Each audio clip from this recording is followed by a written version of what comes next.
saw the water take. One minute we were laughing, next his head went under. They told me to accept it, but I couldn't. Not after what I saw that night. Not after I met the man in white by the old. My name is Adebayo. I'm from a small Yoruba village called Oke-Iret, which means hill of. But nothing about our life there felt hopeful. We lived by a river the elders called Afia, the peaceful river. But everyone knew the river had its moods. People whispered about it. Some believed it was a spirit that claimed lives. Others just feared it because of what it had taken over the years. I was 16. My younger brother Tunde was 11. He was loud, funny, fearless. He talked to goats like they were his classmates. That kid was sunlight with legs. We were close, so close that people called us twin souls. On a normal Wednesday evening, Tunde went with his friends to swim in the river. I was helping Mama roast corn outside. Then we heard the scream. I ran as fast as I could. I saw the water, calm like nothing had happened.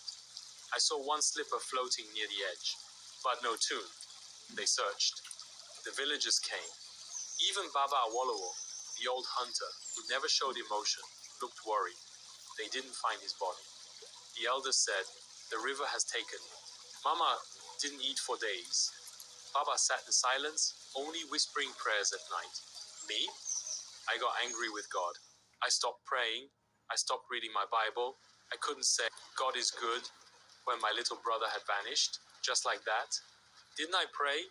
Didn't I go to church? Didn't we give offering even when we had nothing? Where was God when the river swallowed him? On the 7th night after Tunde drowned, it rained heavily. The kind of rain that roars like drums against a zinc roof, shaking the walls and rattling your bones. Everyone was asleep, but I lay awake, staring at the wall, feeling the weight of silence in the room. My heart was heavy, full of questions that didn't have answers. Then, 3 knocks on our door. I opened it, and standing in the pouring rain was a man in white. Barefoot, no umbrella, yet not a drop of rain touched him. His clothes were as pristine as if he had just stepped out of the heavens themselves. He looked straight at me.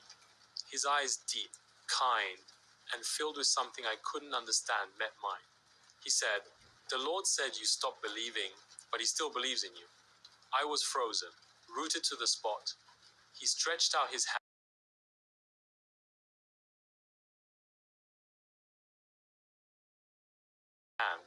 In it was a carved piece of wood, a lamb, small but solid.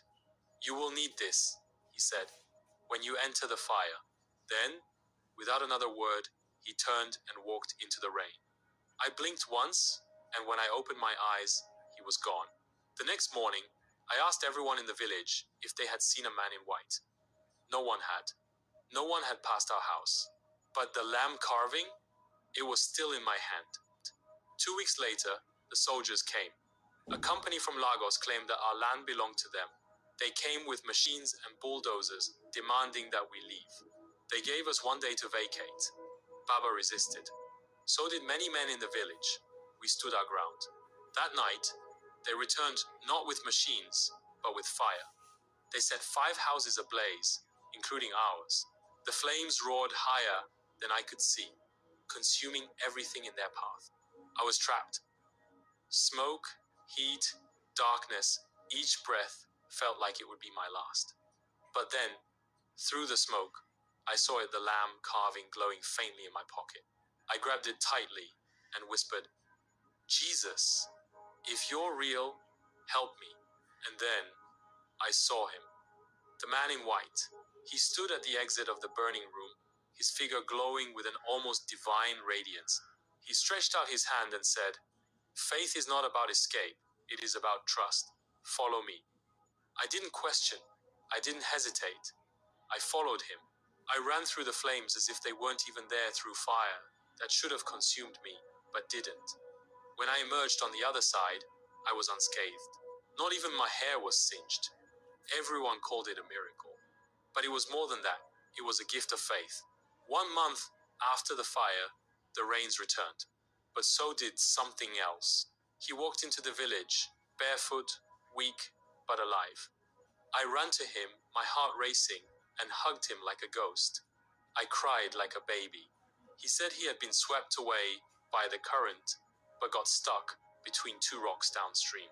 A fisherman had rescued him, but due to the floods, he couldn't bring him back to the village. He stayed with the fisherman's family, a Christian family, in a far-off town, until he could finally return home. But here's the part that made my hands tremble. Thunder, how did you know I had the carving of the lamb? He looked at me, his face filled with a kind of quiet understanding that only comes from something divine. The fisherman told me, he said, his voice barely above a whisper. The Lord said, "Your brother is waiting for a sign. He has a carving of a lamb. Tell him, the time is now." I pulled the carving from my pocket and showed him. Tunde nodded. From that moment on, I knew that this story wasn't just about Tunde, or even about me.